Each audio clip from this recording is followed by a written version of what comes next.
do have people that like to watch the recording. So if you are watching the recording, welcome. You're going to get some great value out of today as well. I'm just going to share my screen so we can see the slides. And what I'm curious to know, given that we're talking about assertiveness, and I want to try and pack as much as I can at just over an hour. I always set these masterclasses to go a little bit longer, just so we can have some time at the end to reflect and to ask questions and to share, and a little bit of wiggle room to have some conversation. Obviously, we're looking at what are some of the tips and tricks in terms of strengthening our assertiveness. But I'm really curious to hear from all of you that are here live about what you would like to gain, or what you would like to learn, or what you would like to develop in your own capacity around when we talk about assertiveness. Rihanna, can I ask you, do you feel comfortable to share? I do, thank you.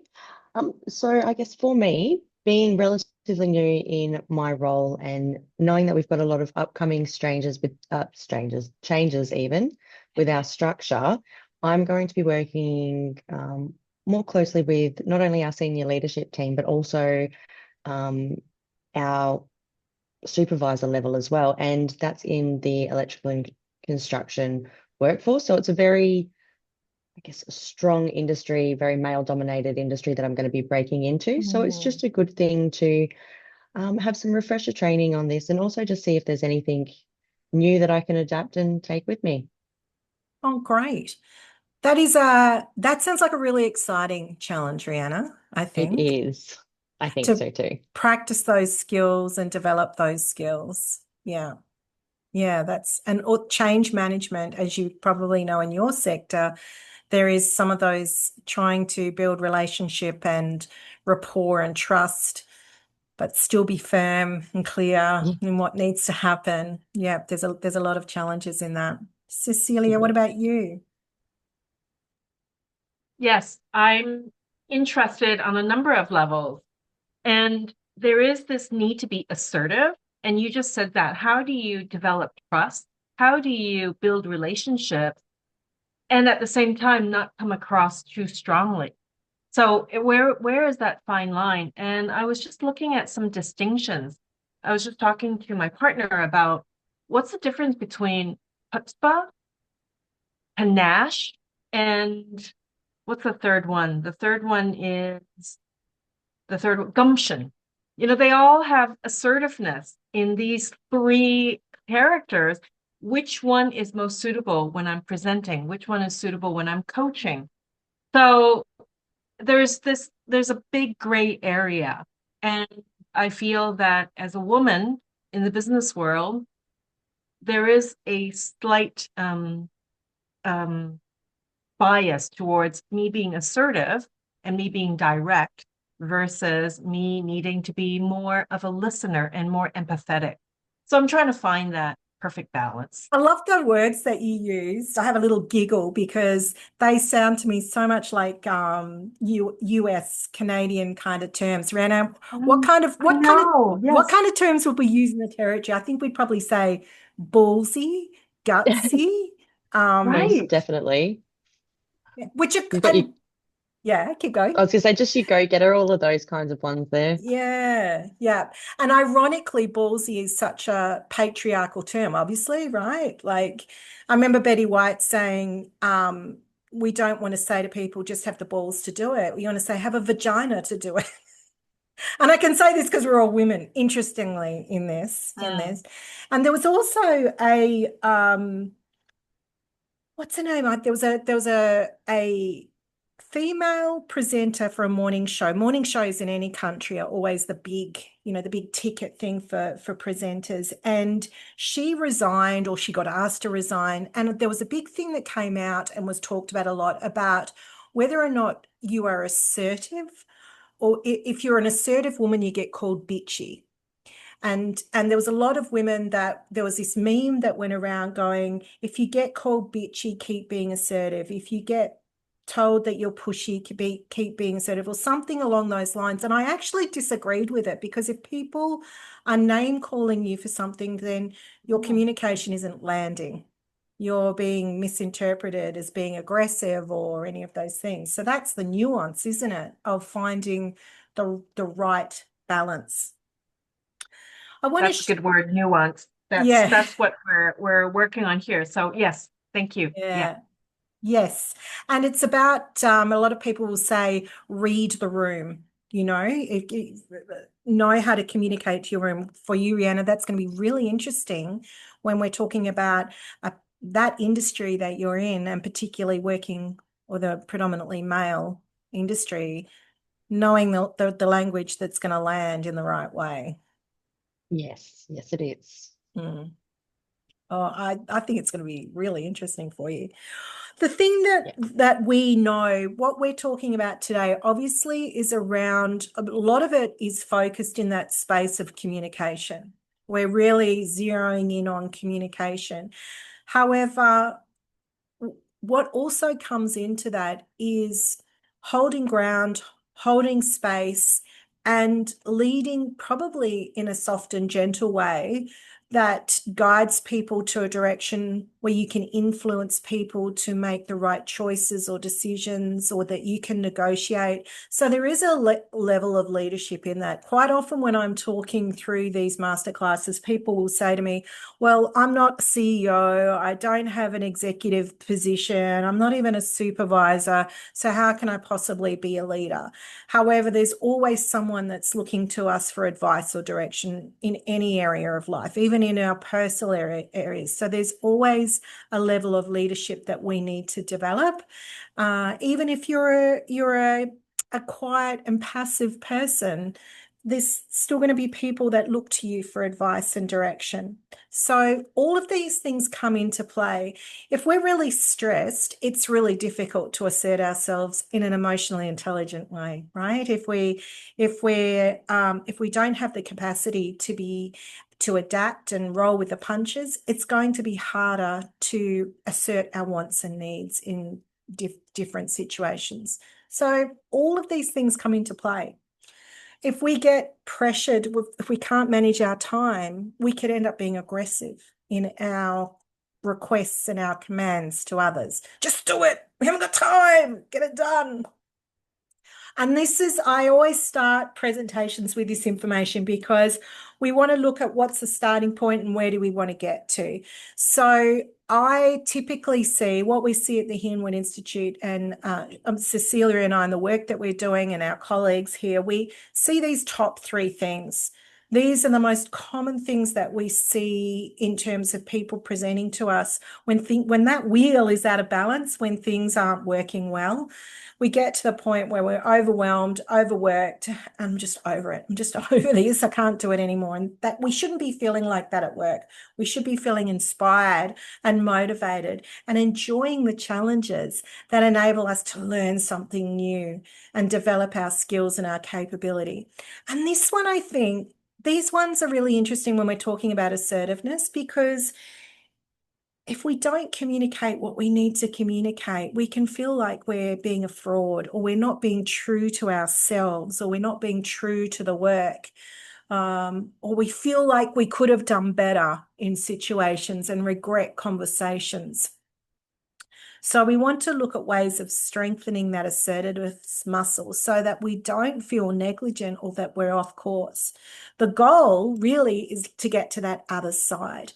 We want to be solution focused. We want to make strategic choices, and we want people to come to us for those negotiations and those professional and well-rounded conversations that lead to innovation and outcome.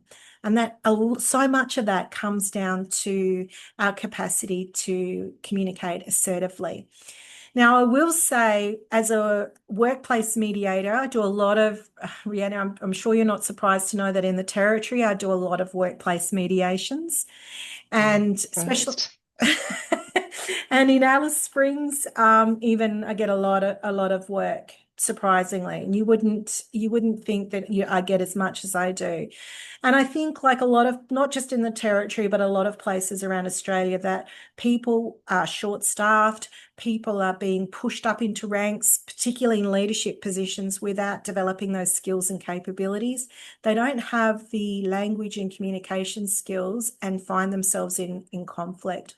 What I'm often coaching people through is ways to be able to make requests in ways that are professional and emotionally intelligent. And that's a big part of that workplace mediation, is to be able to put forward requests.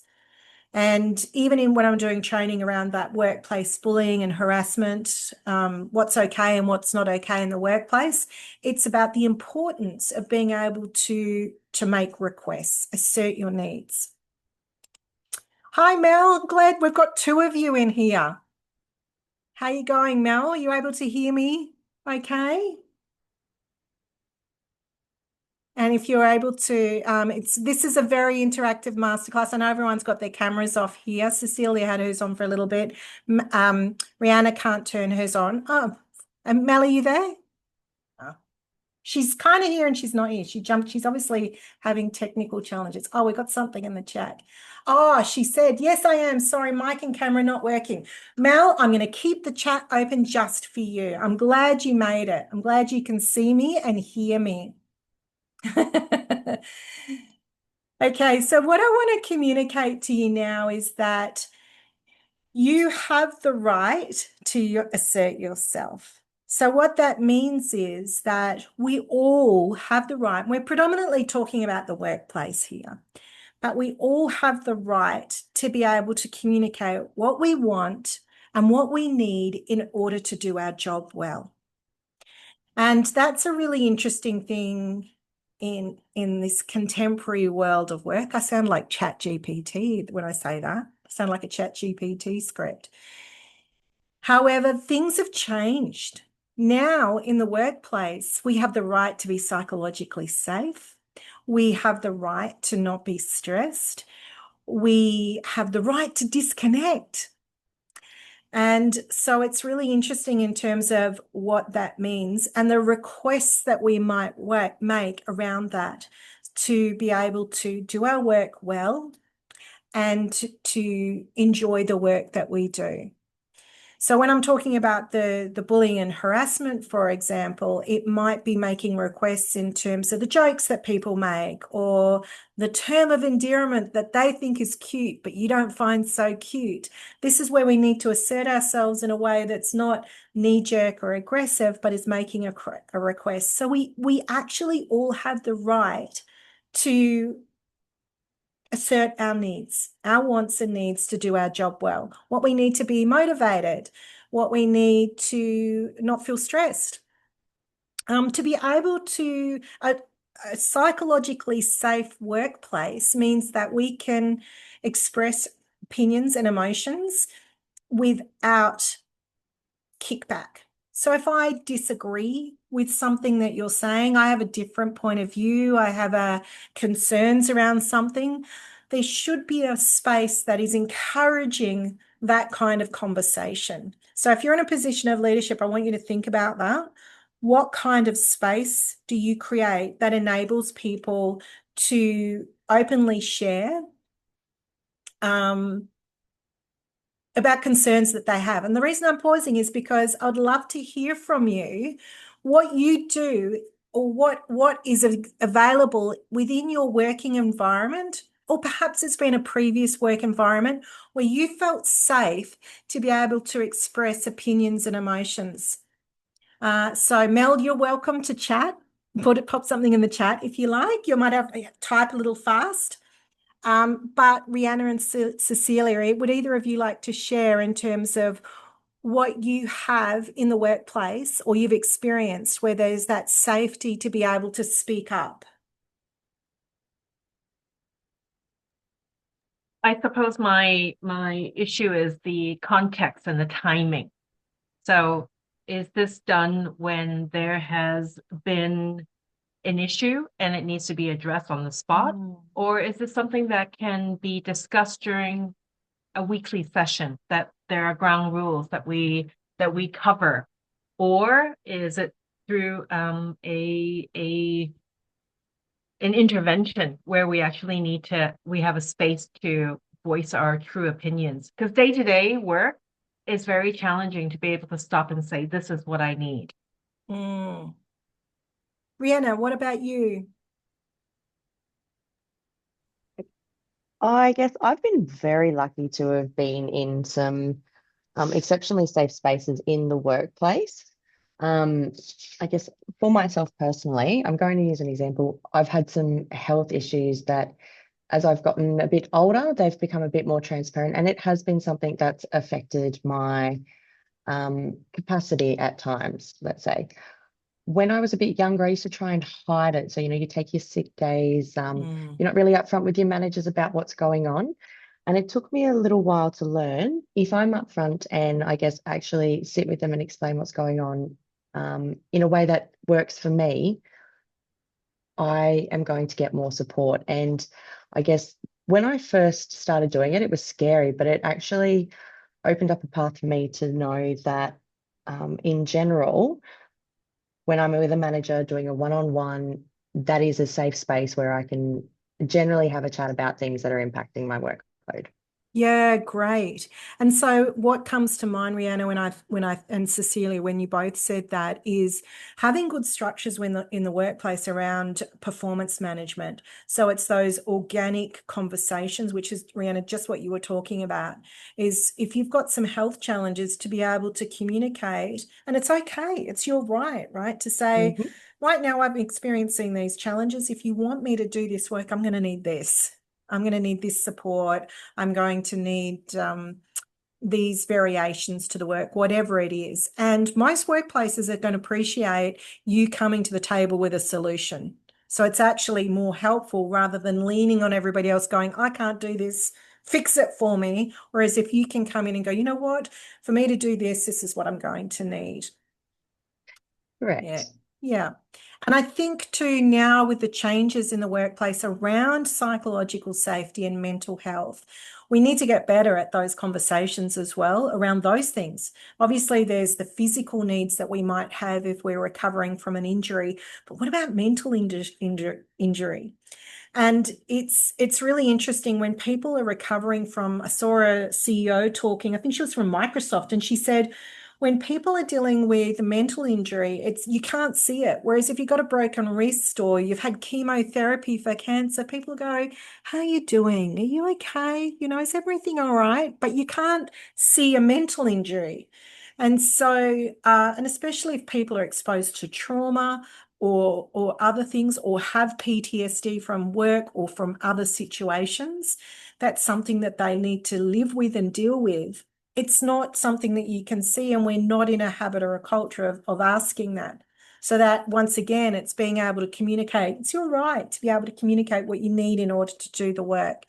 And I think the other thing that's really useful is when we've got developed those skills, those communication skills to assert ourselves, we can make decisions knowing that no matter the outcome, we will be able to deal with it because we've got those assertiveness skills. And that's really empowering. If you know that you're going to be able to hold ground no matter what, even if it doesn't turn out the way you'd hoped or that you had presented to others, no matter what, you'll be able to deal with the outcome. And that is just so empowering. And it means that you are innovative and you are productive and you also don't hold resentment when things don't go your way. I'm going to talk a bit more about that later on. So you have the freedom to make mistakes when you're assertive. And that is so important for innovation. Nothing ever happens 100%. Well, rarely does it. Things happen 100% perfect. We learn through mistakes. It's a fundamental part of innovation and change, is to be able to have that active research learning process and the freedom to make mistakes.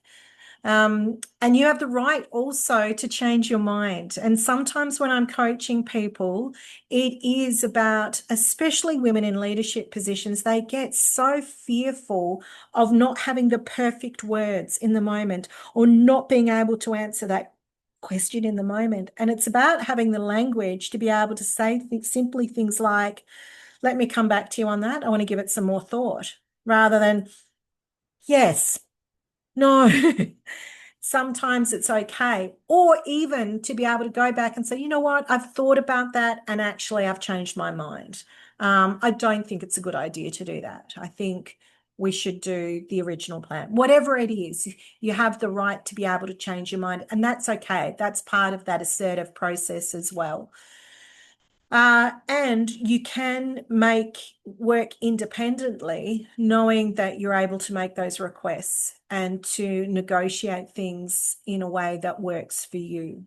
Sounds great, doesn't it? If we can polish and refine all of those skills. I want for you to take a moment. I'm just going to quickly go through this behavioral cycle. I'm not sure if anyone's seen this before. I find this really interesting when we take a step back and we're more conscious around the way that we engage with people. And I certainly see as a workplace mediator how the trajectory, the course that people take can go way off simply because communication has been misinterpreted.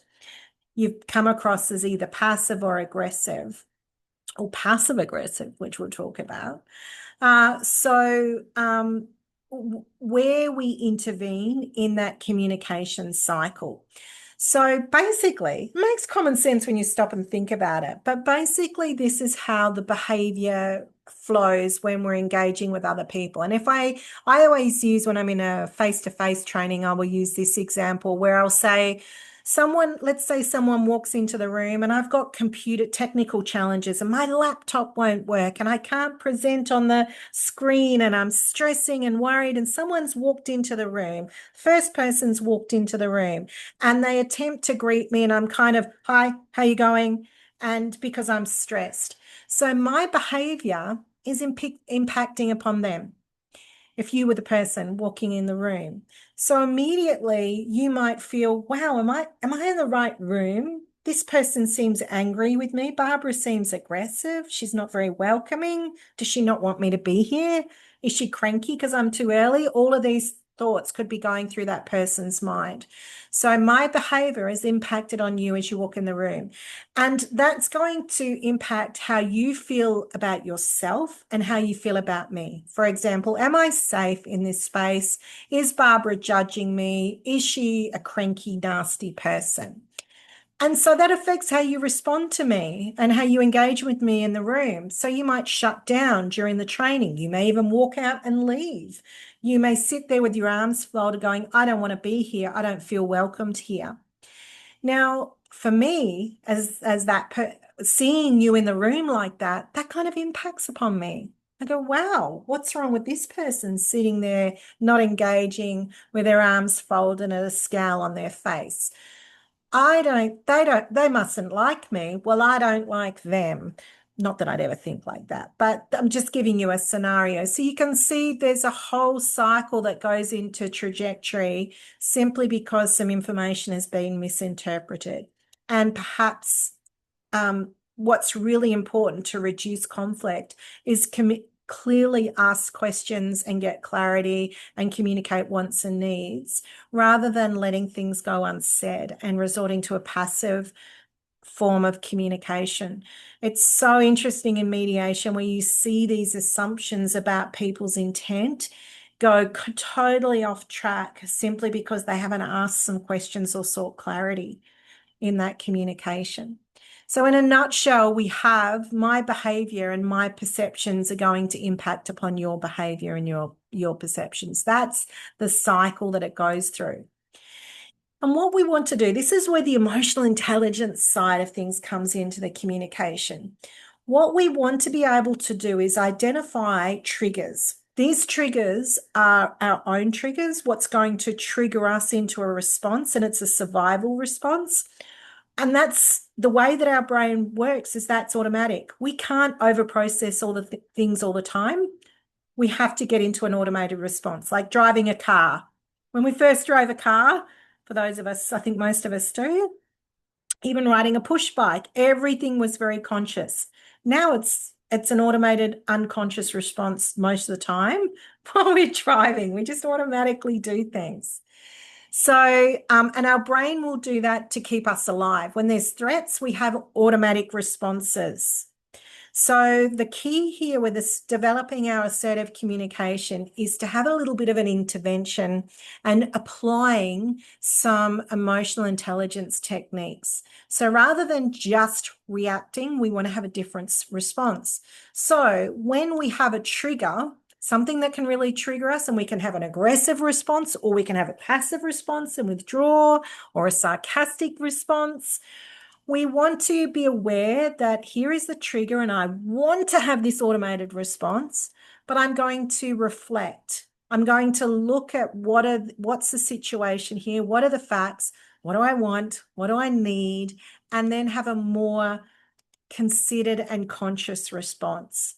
So the goal is, when I'm working with people and coaching them through their engagements and their negotiations and managing their team, quite often we're looking for simple things that you can remember in the moment, the things that you can do here that are simple to remember. We don't want to have a big long script. We just want a few key phrases that can completely change the trajectory of that relationship and conversation to go in the right way. Does that make sense for everybody? Yeah. What are your thoughts and comments around that? Do people find it hard sometimes to remember in the moment? Do any of you have that feeling of, oh, I need to be able to think of things and make decisions in the moment and then regret when you haven't? Have any of you had those situations? Of course, I think we're all human, so it's going to come up at some point. But I must say, it's something I've learned to develop over my time as well, where you don't always have to give that immediate response. You're okay to let someone know, I can't answer this right now. I'll come back to you shortly. Yes, well done. And that's a great assertive response right there, Rihanna. That's the first tool that we have in assertive communication, is to be able to say that, is not have to make decisions in the moment all the time. Yes. Yeah. So that's an easy one to remember, right? That's an easy one to remember. So I want you to think about assertiveness as a pendulum. Most of the time, we want to be assertive. We do want to be able to communicate professionally, with emotional intelligence. But I will say there are times when we need to swing into aggression, or we need to swing into passive. And there's this one down here, which is passive aggressive. So before I started studying in this space and working this area, I knew that this was kind of an insult that you could throw around to accuse somebody of being passive aggressive. Does anyone want to have a go? Mel, you'll type in the chat if you want to. I want to hear from you how you would define passive aggressive. What does that mean?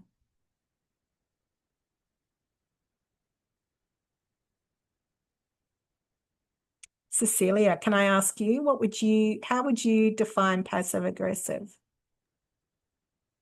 Well, from a trainer standpoint, I'll go with the trainer standpoint. It's just somebody who really wants to demonstrate the aggressiveness, but feels powerless to do so. So has to do it in an underhanded way. And it's unpleasant. It's not fun to deal with. And I have been guilty of it myself. So I'm not in a position to judge. There are contexts where I'm not able to fully assert myself. So therefore I need to disguise it in a passive way, which is the term passive aggressiveness. Yes. I love the word disguise. That's a great way of defining it. Mel said Mel said it's showing assertiveness in almost a sarcastic way or a misleading way. I love that. And I think uh, sarcasm is a really, hi, Pollyanna, lovely to see you. I think we're just talking about passive aggressiveness right now. You're welcome to leave your camera on, Pollyanna. I am recording, but I love it when I can see people's faces. Rihanna can't turn her camera on because she's of buffering, and Mel's mic and camera is not working. And this is an interactive masterclass, so you are most welcome to open up your mic or pop things in the chat whenever you like. So we're just having a go at defining what passive aggressive is. Rihanna, do you want to have a go, or you want to leave it? Do you want to leave it to others? I'll leave this one to the others this time. It's a tricky one, right? It is a tricky one. So what I can do, I think Cecilia summed it up really well. It is, and I'm not going to put you on the spot, Pollyanna, because I'll let you warm into the room. It is, as Cecilia explained, it is sometimes not having the confidence. We can resort to this when we don't have the confidence to assert ourselves. So we want to let people know that we don't agree with them, or we don't think something's a good idea, but we don't have the language or the technique to be able to address that. So a classic example, or we want to make criticism of something, we want to give feedback on something, but we don't feel confident or have the skills to be able to do that. Here's a classic passive aggressive statement you will be all familiar with. You're not wearing that, are you?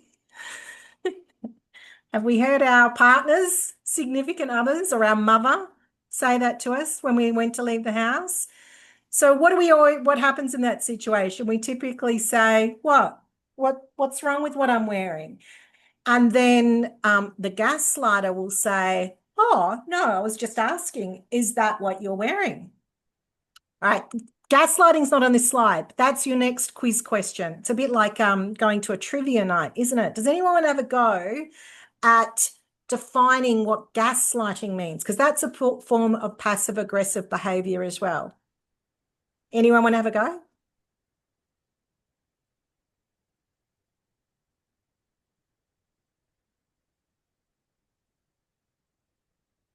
Mel, spot on, making someone think they're crazy.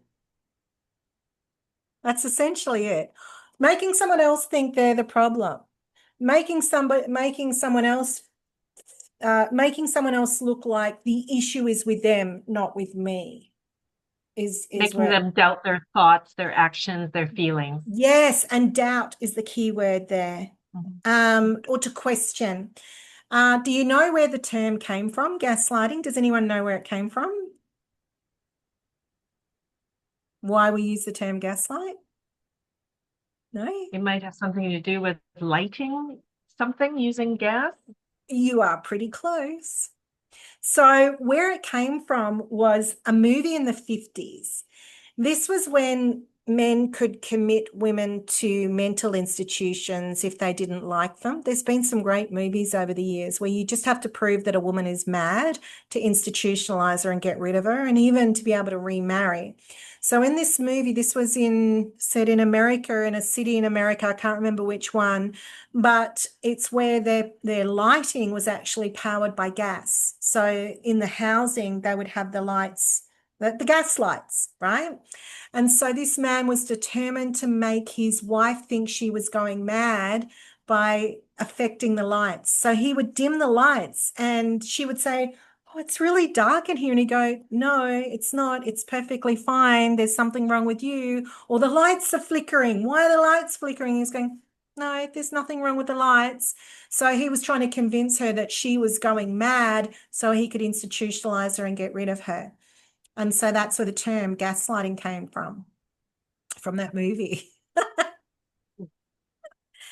So passive aggressive, what we will see with passive aggressive behavior is those kind of comments. What made you think that was a good idea? Do you really think that's going to work? It's those kind of comments Oh, gee, that's a great tie that you're wearing. It's those comments that where people are having a dig, but it's not an obvious dig. They're having criticism about something without it being obvious, or they're having an attack. Another form of passive aggressive behavior is this sort of one. We're in a meeting, you're sitting in a meeting and someone goes, the rolling of the eye or the titching or the sucking in the air. You've probably seen that where people are passing some kind of judgment, but they're actually not saying anything. So here is your next tip. Your next assertive tip is that when you see those kind of behaviors, or when somebody's saying something to you and you are really not clear on their intention. Another passive aggressive comment is, it was just a joke, right? Here are some things you want to do. You want to call it out. And I say, bring it to the surface. Let's be very clear and transparent here. What is the intention by what you're saying? So you want to say things like, it looks like you disagree with my recommendation. Would you like to expand on your thoughts? Something along those lines. You want to get that transparency.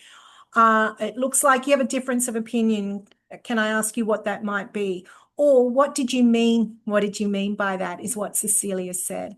If someone says, oh, it was just a joke, saying, so I'm not getting it. Would you mind explaining the joke part to me? Because I'm not understanding what the joke bit is. Rather than saying, well, I just don't find it funny. Going, I don't get it. What's the joke here? Can you explain it to me? That's going to get people to be clearer on what their intention is, or retract their real sting at you, especially those sarcastic jokes. So let me ask you this question. I said to you before that there are times when you need to be aggressive and there are times when you need to be passive. Would anyone like to have a go at giving me some examples of when there would be opportunities that you'd want to be swing to that behavior?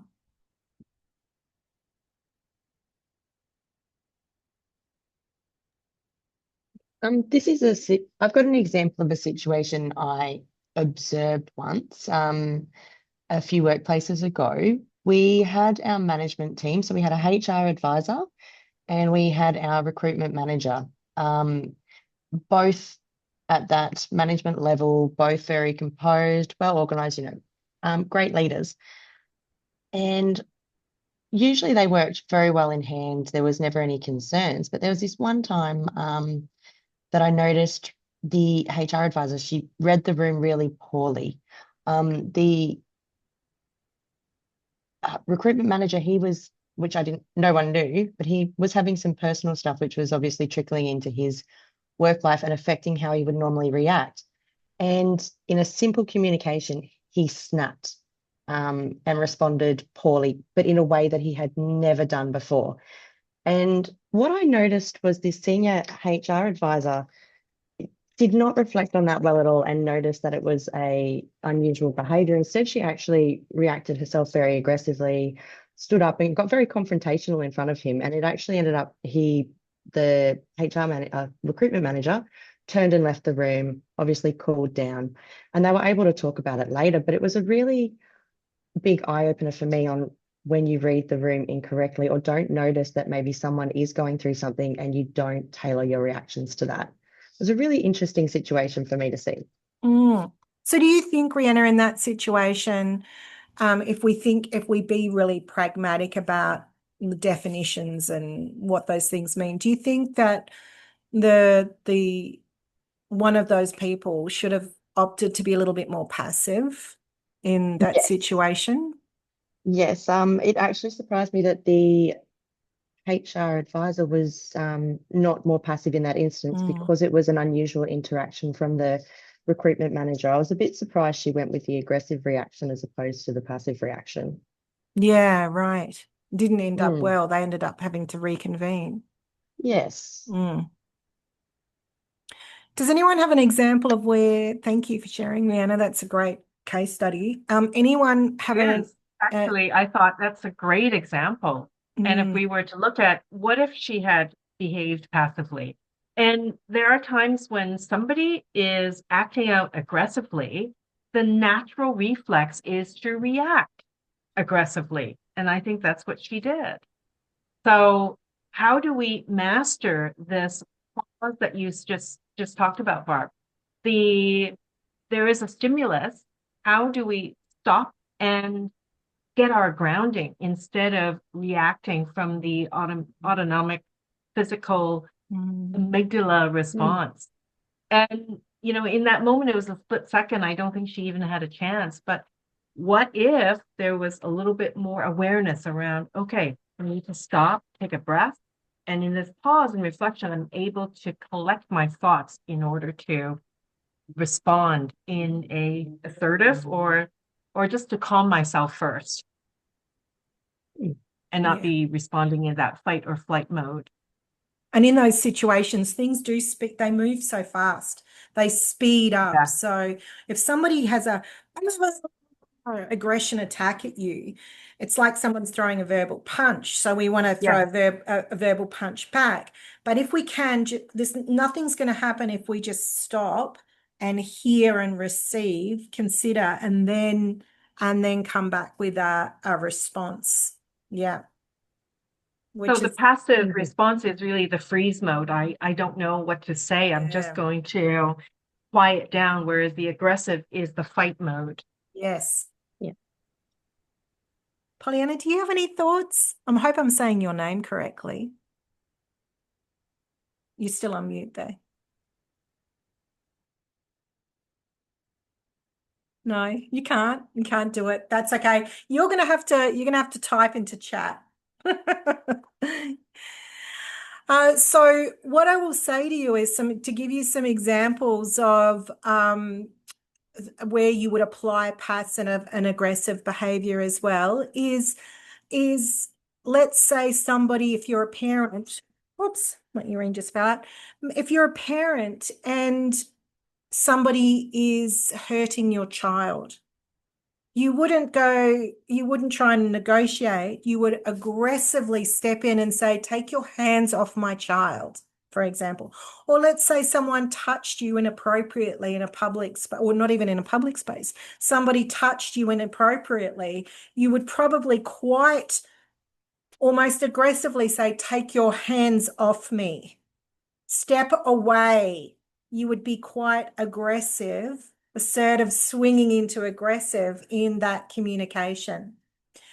A choice to be passive would be that's that whole term of choosing your battles, like the scenario that Rihanna gave.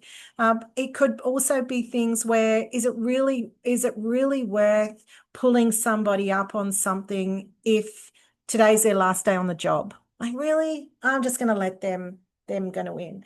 If it's going to disempower somebody or undermine them, to correct them or to do any of those kind of things in the communication, then you might say, look, you know what, I'm just going to let them take the reins here, or I'll let them think they're right, whatever it is in those situations. Maybe you need to address behavior with somebody and around their performance. There's a whole range of things going wrong. They were late today, but then you discover today their dog got run over. Now's not the time. You're going to take a passive response in your communication just to be kind to this person, because right now is not the time to assert yourself. So does that help also to see that most of the time we want to be assertive? When I do assessments on people and we use some of those tools, we want you to sit strong and have a higher score around the assertiveness, but there are times where you need to be able to swing into those other areas as well. I don't think there would be any time you want to swing into passive aggressive, not that I can think of. I don't know if any of you can think of one. I can't imagine there would be one. But because that's normally a position of fear, as Cecilia said earlier on. So one of the ways one of the easiest tools that you can remember is the I statement. When we start to get into conflicts with people, we tend to do you statements. You make me feel this way. It's your fault this happened. You're a control freak, whatever it is that we want to assault onto people. Assertive communication is about taking ownership and accountability for our own wants and our own needs. I need this right now. If you want me to do this work, I'm going to need this from you. So it's useful when we're making requests or we're communicating things with people if we're using those I statements. And it enables us to not impose our feelings upon other people. So not becoming aggressive in our communication. It allows us to have that emotional intelligence and take ownership for thoughts, feelings, all of those things. It's going to build rapport and it's going to show open and honest communication. Just reminded me of something. Sorry, one thing I forgot to say before about passive communication and aggressive communication, some things to listen out for, to be careful of. So we know some of the things to look out for in terms of passive aggressive. Passive language, some things, this is your homework. I want you to listen out for how many times you say just or try. I've really had to pick up on myself in my communication in my business where I might be emailing somebody, ringing somebody, messaging someone. I go, I'm just calling you to blah, blah, blah, rather than I'm calling you to blah, blah, blah. It's very apologetic, just putting just into your language, or I'll try to get back to you by the end of the week. As Yoda says, do or do not. There is no try. Commit or don't. And aggressive language tends to be absolutes, which is always, never, should. This is the kind of language you want to listen out for, either out of your mouth or other people's mouths, that comes across as aggressive. Whereas if we use the I statements, it's taking out any sting and it still has that, thank you, Cecilia, for summarizing in the chat, the notes. The I statement is a way that is allowing you to be grounded and centered in your communication. So to give you an example, I might say, and it stops misunderstandings. So I might say, let's say with my partner, I'd say, oh, you're so self-centered. You're always thinking about yourself. You never bring the car back on time for me, rather than saying something like, I'm disappointed you didn't bring the car back on time because we both knew that I needed it in order to get to an appointment, and you agreed that you would bring it back on time for me. Or we had an agreement, would even be better than the you statement. So you can see that I'm taking ownership for how I feel in that situation. I'm disappointed that the car didn't come back on time as we agreed and as we discussed. Made it difficult for me. I found it difficult to be able to get to the appointment on time. I felt stressed. So I'm not saying you made me stressed. You made the situation difficult for me. I'm taking the ownership and responsibility of it. So I got a little scenario for us to work through. Here we go. How would you respond to this one? After a busy day away from the office, you come back to find that the person you had delegated work to in the team hasn't completed any of what you agreed to this morning. This has happened before, yet only you seem to be affected by it. Does anyone want to have a go? Pollyanna and Mel, you can do it in chat because you can't open up your mic. You can't chat either. You'll have to use sign language, miming.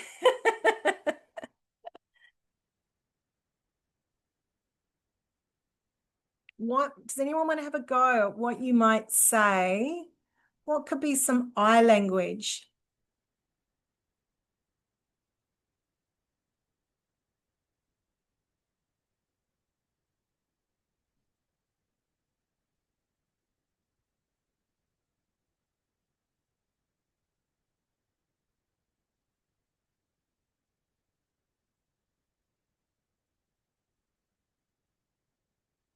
Mel, I love that. I love that. Curious. Curious is a great positioning for emotional intelligence.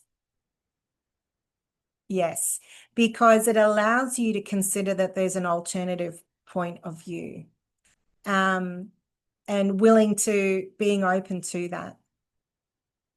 And we can revert to being aggressive and angry in this situation, right? I thought we agreed, and this is really impacting upon me. Curious is a great word. Yeah, what has gone on for them? Mel, that's great. Yeah.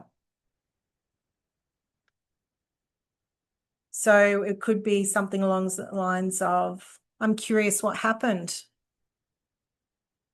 We agreed for you to complete the work. Yeah. Yeah. I was counting on the completion of this. Yeah. And remember, you want to communicate what you want, you need. So I don't care about anyone else. You're not saying that, but that's kind of the energy in the sense that you're the only person affected by this. No one else in the team or anyone else is affected by this person not completing their work. It's only you that's being impacted. So it's a good positioning to say, I get impacted by this. I need to get this work in on time. I'm counting on you to help me. I'm relying on you for that. What can we do to ensure that this happens? And the curious thing, I'm curious what got in the way of that. What can I do to support you? What can I do to support you to make that happen? What didn't I make clear? Is there anything I can explain further for you? It's all me taking ownership and responsibility, and that's really good leadership in that capacity. Any other thoughts or comments around that? Do you see that that's not aggressive? It's not me telling somebody what they've done wrong. And Mel, I love that they're coming from that curiosity position. Yeah. Yeah.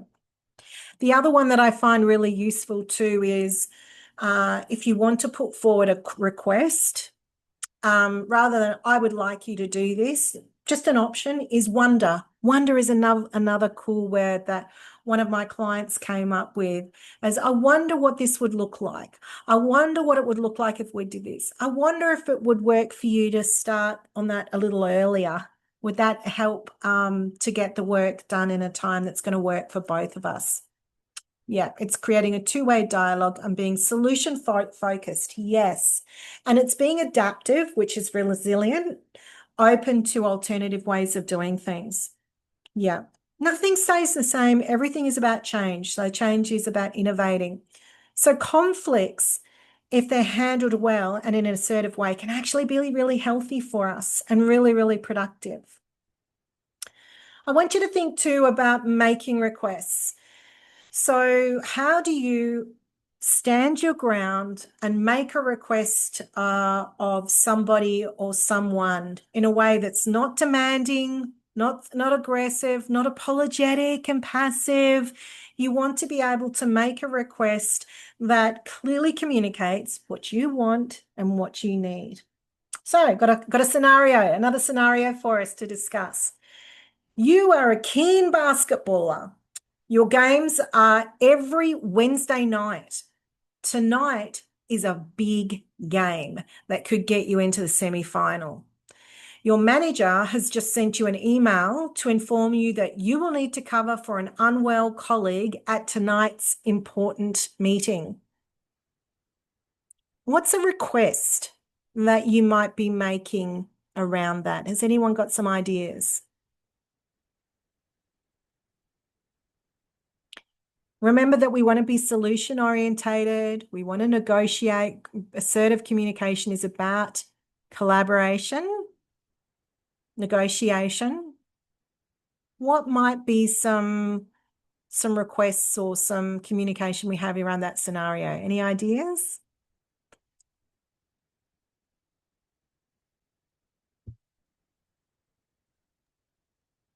I guess having a look at that, maybe you could respond back to that in an email, just reminding the manager that you do have your basketball games, that you've discussed it with them, they're aware of this, and unfortunately you're not able to commit to a shift tonight due to an existing position, but that you're able to either come in and help out earlier or offer some solutions that could maybe help support them with the preparation for the meeting.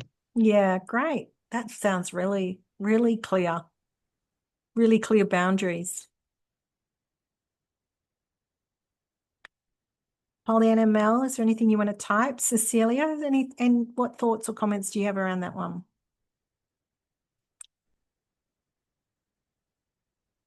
Are you typing, Cecilia? Or are you thinking? There are many ways to respond to this. I think just saying no upfront is useful. I'm unable to make this commitment. Mm. And Yeah. that's being assertive. Yeah. I have a prior engagement that I'm unable to change. And that's hard, to say that. It is around boundaries. No. It is around boundaries. Yeah. Mel saying, Yes. I would find it hard to give a solution in this position. It would be a no from me. Haha. Yeah. So I'm unable to make this.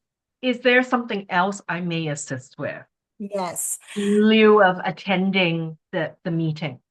And what's really important with requests is to show your acknowledgement to the person. So clearly, the manager here, or the person in a leadership position is entrusting you. They're counting on you. That they think you're a person for the job. So you might want to say, thanks for asking me, and I appreciate you coming to me with this request. Like Rihanna said, you could say, as you know, I have my basketball commitment. I would say something probably like, any other night I could possibly do this, but tonight is the semi-final and my team need me. I'm going to be letting down I'm going to be letting down people if I don't go. So I'm not going to be able to do it tonight. The other things is, what are some options here? What time is the presentation? Do I need to be there for the whole presentation? Is there somebody else I can support and debrief and mentor and help to be able to do this presentation instead? They could be some solutions or some negotiations as well in that scenario. I've had people, when I've done this training and presented this scenario before, they said, why should I have to tell anyone in my business or in my organization about my personal life? And my opinion, this is just my opinion, if people are emotionally resilient and have emotional intelligence, they will want to know about the things that you place value on and are important to you, also outside of your work life. So basketball could be something incredibly important. It's something where you're feeling a connection to your community. It's about physical exercise. There's a whole range of other things that value add to you in the work that you do. And to know that your workplace supports that. So sometimes I feel it's useful to provide, if you're a single parent or if you have personal issues that you're dealing with, sometimes it's useful to provide that information to others so that they can be supportive. I did some training with McDonald's staff yesterday. I love doing training with McDonald's because they have a really solid professional development structure, as you can imagine, as a successful franchise. And this team said that they've got a Q word. When they yell out the word cucumber, they know that that's a signal, a flag to their colleagues that they're struggling.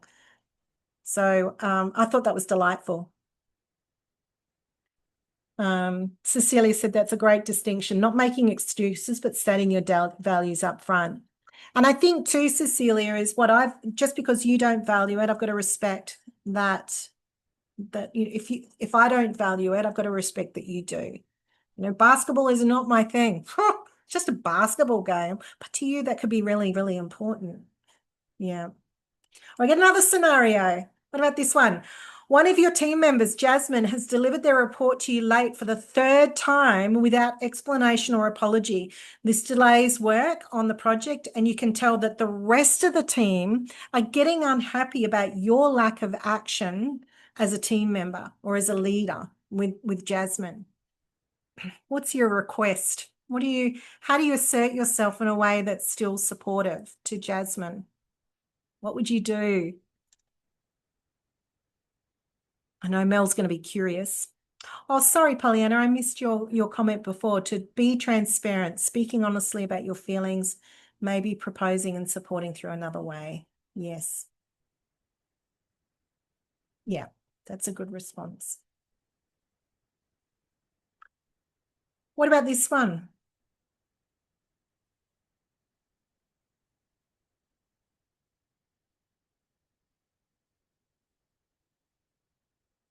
This is really frustrating, right? Third time they've delivered the report late without an explanation or apology. It's a bit of a habit here.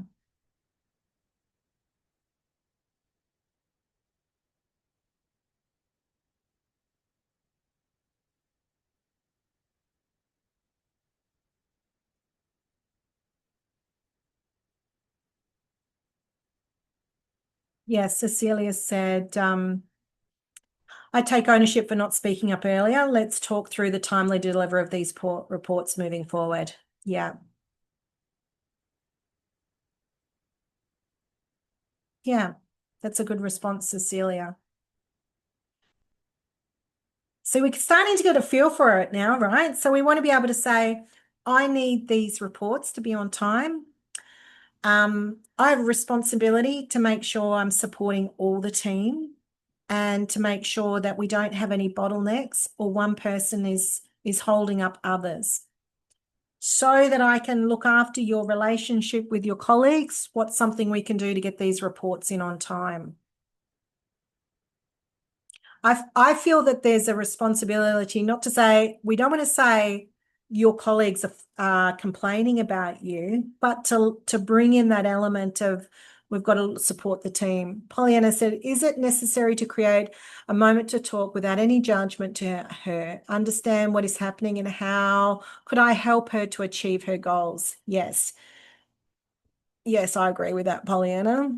Mel, first seek understanding why this is the circumstances, but follow up with a direct but fair conversation to outline expectations. Yeah. So this is where you want to go, I'm going to need this by this time. I would suggest also in this situation is getting a commitment. So, and then addressing that commitment later on. So what can you do? What works for you in that environment? What can I do to support you? What was not clear about the deadline? And what can we do differently next time? Yeah. So a policy we have would be interesting to come up with responses in the other styles and reflect of the effectiveness. You mean like whether it's aggressive or passive, Cecilia? Yes. Yeah. We had more time. That would be really interesting just to see how ineffective a Yes. passive or an aggressive response would be, or a passive aggressive. Yeah. Yeah. Yes. Yeah, that would be really good reflection. One of the policies that we have at the Hinwood Institute, if a mistake occurs, my team go through, they have to, I assert this, answer 3 questions. And the 3 questions are, how did it happen? What did we as an organisation learn from this? And what will you do differently next time to make sure it doesn't happen again? Those last 2 questions, it doesn't matter what order because they're very, very similar. Right? What will you do differently next time to make sure this doesn't happen? And you know, how do we as a company learn from it? Yeah. Thanks, Cecilia, my little scribe. In asserting, we also want to be able to like the basketball scenario, right? Show appreciation, give an honest reason without emotion, and respectfully decline. That's a great step. So thanks for coming to me and asking me. However, this is the situation. Unfortunately, in this instance, I'm not going to be able to do that. So once again, I've got a little scenario for you. Your manager rarely asks for help and you like to assist them. This is similar to the basketball one, right? You like to assist them when you can because they are so considerate of you. They're so thoughtful. They never ask anything of you, but this time they've asked something of you.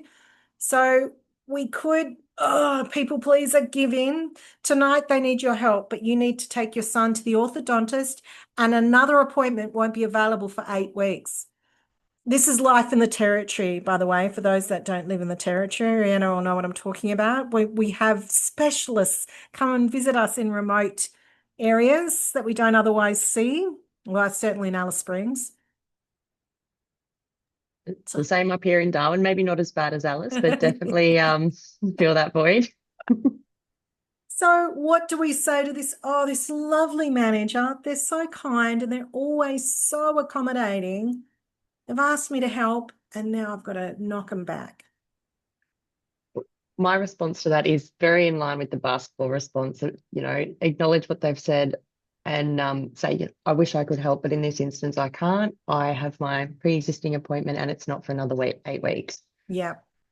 Yeah, exactly. Like I really appreciate, and so when we want to say, look, I really appreciate you coming to me, and any other time, like I said, any other time I would, but today I just can't, because if I do, it's going to cost me an appointment that I won't get for 8 weeks. And I'm the only person that can take my son. Yeah. I think there's great value in just being appreciative of the request to people. To be able to honor that and value that rather than throwing it away. So let's just move on in the interest of time. One of the other things that can be really difficult is criticism, isn't it? When people have a criticism of us, it's very easy to have a knee-jerk reaction. So one of the things that we can do is this one here is called a negative assertive. So your desk is an absolute mess. You are so disorganized. We could go into an aggressive response, or we could say be a passive response and going, oh yes, I'm such a pig. Oh, my desk is so untidy. But the negative assertion response is owning what's true, but having a little bit of a redirect or a reframe on it. So yes, I can be a bit untidy, but however, I know where things are. Or I'm getting the work done, right?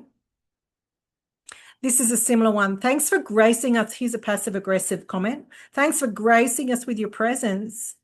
Commitment's not really your thing, is it? So we could say, can you own it? Yes, I am late. Perhaps I'm not as committed as I could be. So a negative assertion is confirming the negative quality in an assertive way. And admitting assertion is just owning it, going, yeah, I'm not as committed as everybody else is. That's just owning it. Yeah, that's true. I'm late.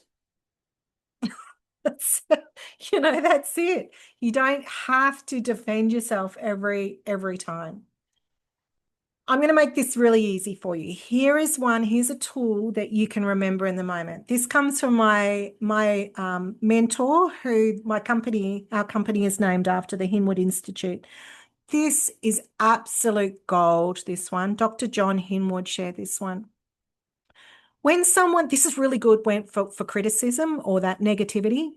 Our immediate response, as we can see, is normally we want to defend our actions, and we tend to do that in an aggressive positioning, or we want to apologize. So if someone's criticizing us, we want to go, well, no, you know what? It's my right. And, I don't agree with you and and we can get into an argy-bargy.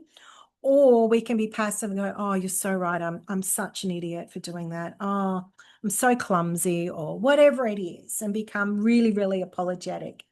So the key here is to neutralize the energy and not give fuel for the conversation to keep going and for that person to keep throwing criticism at you. And all you need to do is simply say, thanks for sharing. You don't want to be sarcastic in the sense of going, thanks for sharing, thanks for that.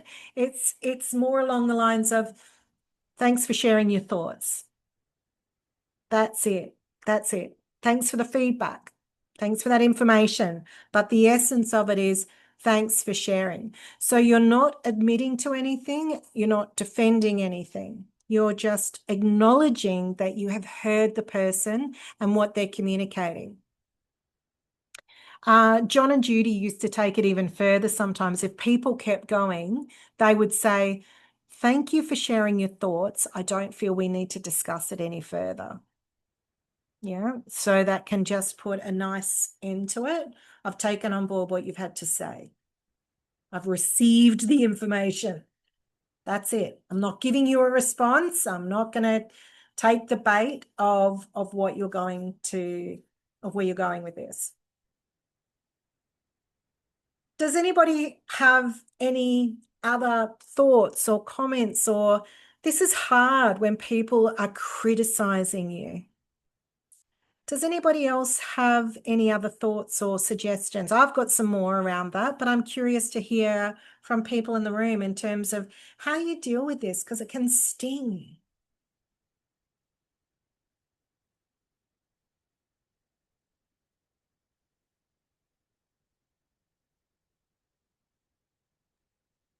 I don't know how many people criticize bluntly in person nowadays. We're just so much more diplomatic with our communication. I would hope, at least in this part of the world, we're usually very polite as a Canadian. It's true. It's true. It's just it's rare nowadays. I think earlier in my career we did have to deal with some bluntness, but today it can also be seen as passive aggressive because we're not telling people directly. One phrase that I've learned, which has been really helpful, is to say, "That's an interesting perspective. I never thought of it that way before." Mm. And then that just says, I'm going to consider it, but I'm not taking it on board, and I'm acknowledging what you're saying. I don't know if that's a really smart response to criticism. Yeah, I like But that. I thought that was, I learned this from someone who's a master communicator. It disarms the other person. Yeah. It doesn't negate what they're saying, but it shows that you are acknowledging You their acknowledge opinion. them. And I think that that's what's But really important in these techniques, right? Is to be able to go, I'm hearing what you're saying. I don't necessarily agree or disagree, but I'm taking on board what you're saying. yes, Yeah. yes. I'm in the receiving. Rihanna, were you going to say something? No, just nodding in agreement. Yeah. And Pollyanna said, "Sorry, it is not going to repeat." It's not going to repeat. She said, ask if it's appropriate to start with, "Sorry, it's not going to repeat." Do you think that it is not appropriate to start with, "Sorry, it is not going to repeat"? Sorry is passive, Pollyanna. So it's apologetic, obviously, right? It's apologizing for whatever's occurred. Oh, I see what you're saying. Did I say, "Oh, sorry, we're not going to repeat this conversation"? Is that what you're meaning, Pollyanna? I would be careful of the sorry. Sorry starts to move into passive apologetic communication, which is easy to do. We want to humble ourselves sometimes. I did have a question, Barb. How do you feel about the statement, "Let's agree to disagree"? I personally never liked it, but I'm not sure. I find it a bit aggressive. I find it a bit Okay. dismissive. I like your Yes. language of, I see it differently. Yeah. Yes. Yeah. So Yeah. I see how I've you never see it. used that, but I've heard it before. Like, let's agree Yeah. to disagree as a way to end it. But I Yeah. feel like we're not collaborating at all. There's no alignment moving forward. Yeah. I also find I've had my mum sometimes says this to me, "You're not hearing me." Right? You're not hearing what I'm saying to you, which I find my mother can be assertive, verging on aggressive. Yes. And so what that is saying is that you're not listening. What I would challenge is, so the assertive response to that, and basically what we're saying is, criticism should always be developmental. There should be opportunity for anybody to develop. So if someone is attacking you, another response is also to be able to say, is to ask a question that enables the development opportunity. What do you feel could be done differently? What were you hoping to achieve in this outcome? So if when my mum says that to me, I'm saying, when she says you're not hearing me, I'm saying to her, I'm sorry, or sorry is apologetic, but I'm not understanding what you're communicating. Mm. So maybe it's the way you're delivering the message. Because I'm not understanding it. Yeah. So if we can ask, the redirect can also sometimes be about those developmental. If you think about that as the intent in terms of developmental, and the same goes for when we are giving criticism, is to think about how can I help the person develop by the way that I present the information. We think about that into the context of performance management as well. I'm going to give you another one as well, which I love. This is one of my favorite ones for, especially when you don't hold the power in a conversation, is to simply, I want you to be more conscious of how often you use but in your language, because that is often a defensive positioning. So rather than saying, yes, but if we did it this way, we're going to save a lot more money. Yes, but if we took this route, we're going to save time. That is almost an attack kind of language. And simply change it to yes and. Yes and means I'm aligned with you, but I'm now offering a different perspective. So yes, and if we did it this way, we might save 20% on the budget. Yes, and if we took this route, we could probably get there a lot earlier.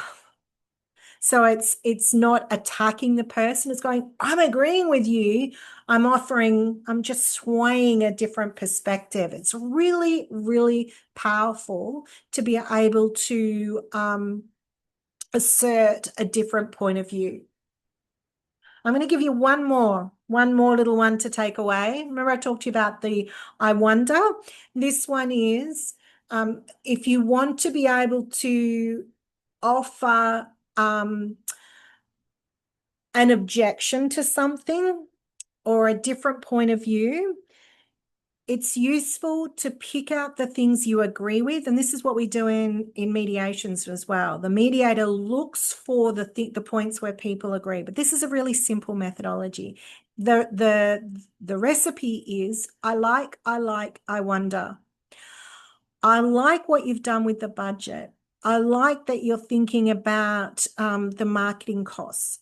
I wonder if we also need to consider catering as well. So it's rather than going, yeah, that's great, but you haven't thought about the catering. We really need to be thinking about the catering. That's obviously really aggressive.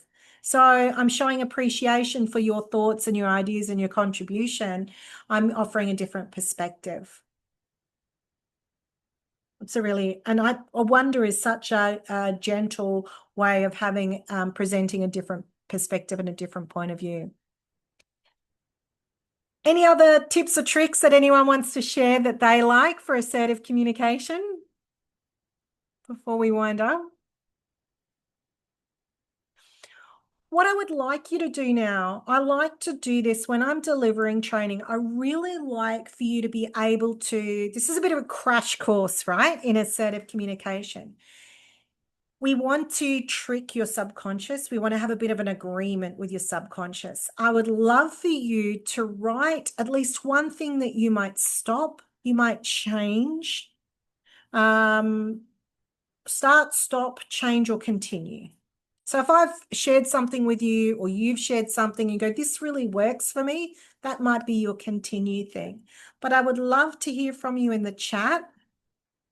Write in the chat a point from today that you might start, something you might stop, something you might change, something you might continue based on what we've covered today.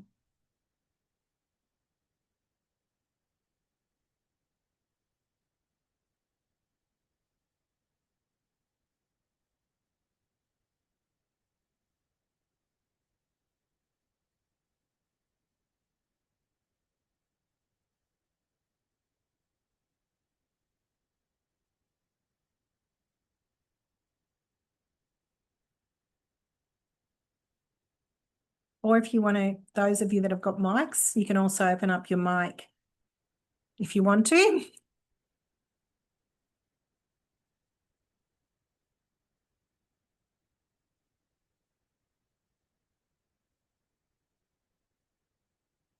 I will say to you that if you are going to go into a difficult conversation, is prepare as much as you can. Think about the questions you want to ask, the requests that you want to make, and that will support you in being able to apply assertive technique in your conversations.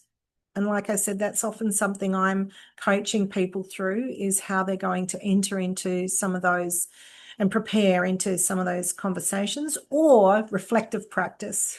What worked, what didn't work.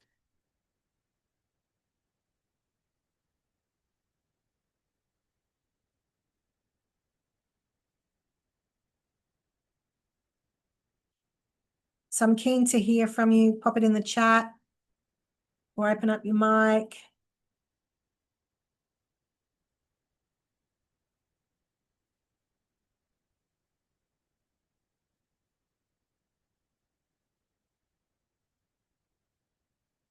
I'm assuming you're all busily typing away there.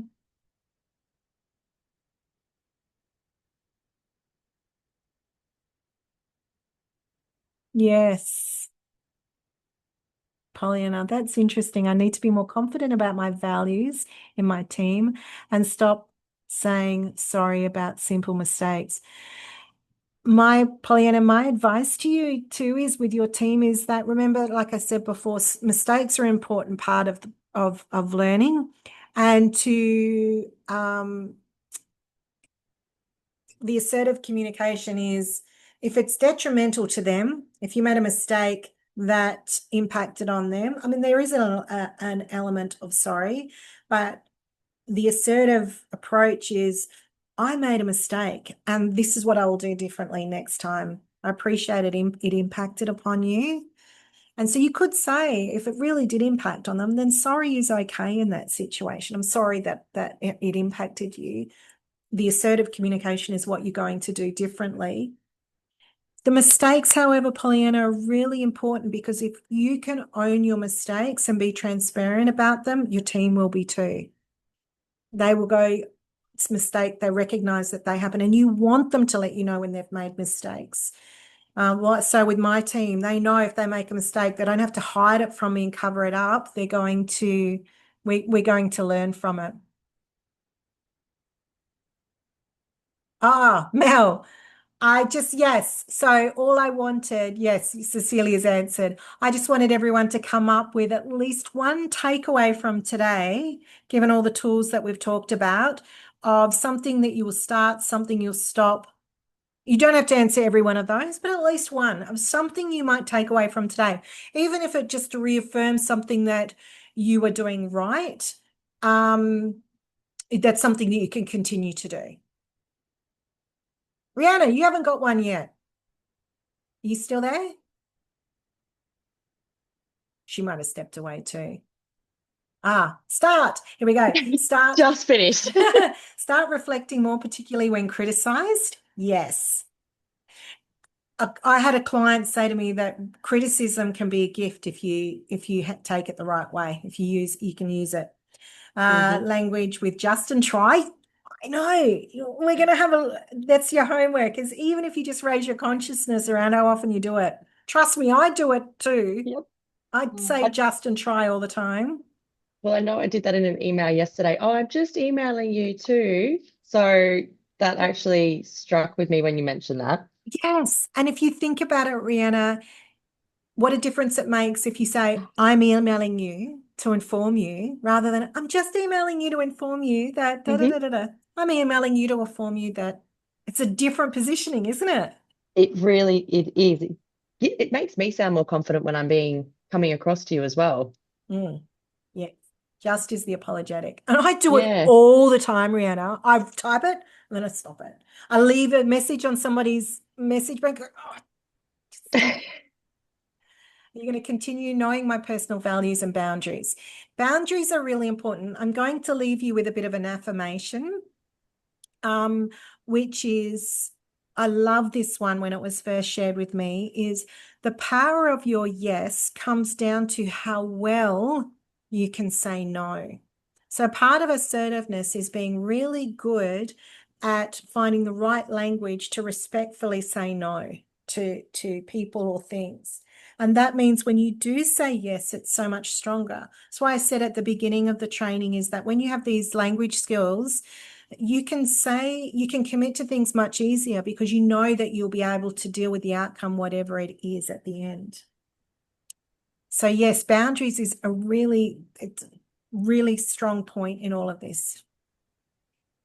Yes, Mel. So there you go. That's your homework. That can be just to raise your awareness of the language that you use, how it falls into your conversation and you don't even realize it. If you want to, you're most welcome. What I would love for you, there's a bit of a QR code. There is also a URL there. If you've enjoyed today's masterclass, I'd be most appreciative of you giving some feedback on Google reviews. Don't feel the pressure, but it certainly helps me. I'm not like a cafe where people can go, great sandwich. It's so rare that people to give that feedback. There's any number of ways that you can reach out to me. And I do offer a strategy session. So if you do want to work through what a strategy, obviously I can only give you, a bit like today, I can only give you personalized and specific advice in terms of what you can apply within your working situation. I do coach people around conflict within the workplace or improving their leadership or their communication skills. So I'm more than happy to talk to you about what that looks like as well. But I like to allow this time to just answer any questions that you might have now that have come up for you, or any what ifs, or what would you do in this situation? And while we've got the room, it's always lovely to hear other people's perspectives as well. Thanks, Paulina. Thanks, Cecilia. Does anyone have any reflections? Cecilia, you've got your mic open. Oh, I do. Oh, I thought you were going to say something. You don't have to close it off. I thought you were going to say Yeah. something. No, it's just very useful. You gave me a lot of food for thought, and I really love the scenarios that really made me think. And I feel it's so useful to just pause and reflect on the reply rather than reply in that moment with the heated emotions. Mm. And I just want to add to what Pollyanna was saying about saying sorry. I've spent most of my career eliminating that from my vocabulary. And there is this it's generally known that Canadians are always apologizing, and it is true. So there's even more of an emphasis to eliminate that. And I hear it all the time. And one thing is, if I make a mistake, I will own up to it and say, I own up to it. I apologize for that. But aside from that, I do not say I'm sorry. I don't say sorry when I bump into somebody. I say, excuse me. Because it's in our Yes. culture and it's in the vernacular. And once I became conscious, I felt more assertive just because I eliminated that from my vocabulary. It's really interesting, isn't it? The subtle nuances of language. Yes. Here's this will put it into perspective. Think about the difference of using the word I apologize and I am sorry when you're at a funeral and somebody's died in an accident. So you can say, I'm sorry for your loss, or I apologize for your loss. Because what you pointed out, Cecilia, is I apologize is I am owning my part in this experience. And sorry, used in the right way, can be saying the ownership of the emotion is on you. I'm sorry you're feeling that way, Cecilia. I'm sorry you had that experience. I'm sorry you didn't enjoy your sandwich. So if we think about it in that context, it can help in the assertive communication and the positioning, like whether you're owning the situation. Rihanna, were you going to say something? I saw your mic pop open for a bit there. No, I wasn't.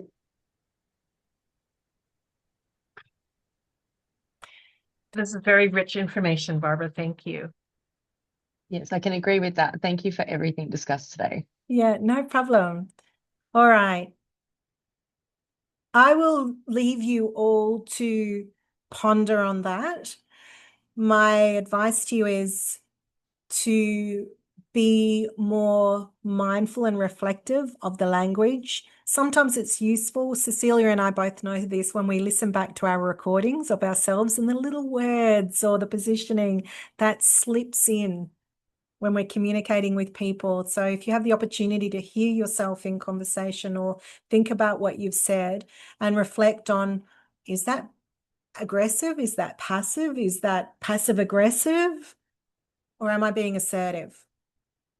Yeah. All right. If there's no other questions or thoughts or reflections, I will leave you all to enjoy your day, but please feel free to reach out if there's any support or any other resources that I can provide for you to feel more empowered in your workplace. Have a great day. Thanks again, Barbara. You Thanks, too. Serena. Bye. Bye.